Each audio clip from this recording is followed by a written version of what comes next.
Lots of things are changing in the world of television streaming services, and YouTube TV is changing with it. Since it first launched in 2017, YouTube TV has continuously added new features and expanded their channel lineup, but alongside those additions was of course higher prices. Their most recent price hike puts them at $82.99 a month after their free trial and sign-up discount. That's nothing to sneeze at, and now makes their price comparable to cable television, where they're now gaining on Spectrum, Xfinity, and DirecTV as the fourth largest pay TV service and the largest live TV streaming service in the United States. But now that they aren't the lower priced alternative for cord cutters that they once were, what can be done to sweeten the pot for YouTube TV subscribers? Here are 4 possible ways that YouTube TV could change in 2025. First up is that they could add more regional sports networks, and there's some signs that might be on the horizon soon. If you're unfamiliar, these are the channels that are required to access many of the Major League Baseball, basketball, and college games in a number of cities. The largest network of RSNs, which was recently named FanDuel Sports Network after changing its name from Bally Sports, is now available as an add-on to Amazon Prime Video. But among the live TV streaming services, only Fubo and DirecTV Stream offer these channels, at least for now. So here's the thing, when I was reading an article from the MLB's website about the Kansas City Royals streaming rights for 2025, I came across an interesting report here. That is that the Kansas City Royals have actively encouraged FanDuel Sports and YouTube TV to work out a deal amongst themselves.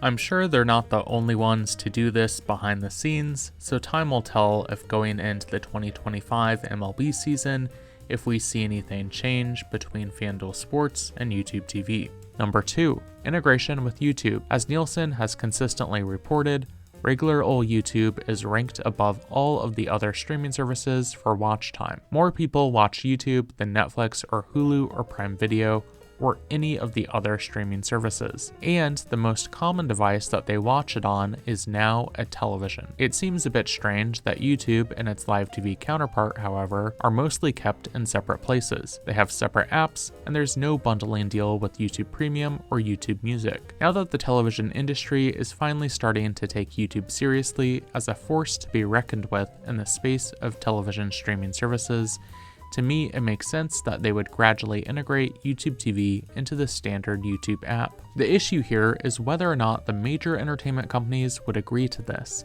The relationship between YouTube and companies like Paramount is complicated at best. And that brings me to the third way YouTube TV could change, and that's bundling with other streaming services. You may have heard that there recently was a carriage dispute between YouTube TV and Paramount that threatened to take channels like CBS and Paramount Network from their lineup. That dispute is now resolved, and they have reached an agreement to continue offering Paramount's channels. Alongside that, it's also been reported that this deal includes the option for YouTube TV to bundle Paramount Plus to qualifying customers. The details are kind of vague, but it's possible that Paramount sought to require YouTube TV to include Paramount Plus if they wanted to continue to offer their channels. That's what happened with Spectrum, which now offers Paramount Plus to its customers as a result of a contract deal between the companies. There's a very real possibility that YouTube TV will eventually come bundled with other streaming services like Paramount Plus or Disney Plus or Max, as those contract deals with their respective companies come up. At number 4 is skinny bundles. This refers to smaller bundles of channels, particularly sports channels, that are now being offered by some of the other companies like DirecTV and Xfinity. Fubo has a new sports skinny bundle it's planning for the Disney-owned channels like ESPN in the near future as well. This begs the question, if they could offer them, why couldn't YouTube TV? This helps address a long-held complaint of subscribers to TV services. Why pay for hundreds of channels when you only want to watch a handful of them? But here lies the problem. There's a lot of cooks in the kitchen when it comes to offering bundles like this. There's the companies that distribute the channels, the companies that produce the channels, there's the sports leagues, and there's the companies that own the local news stations. It's complicated, and I don't pretend to understand all of the nuances of this. I would think if DirecTV and Xfinity are offering these types of plans now, surely someone at YouTube is frantically figuring out how to try and offer their own version of it too. For more on YouTube TV, you can check out my playlist here.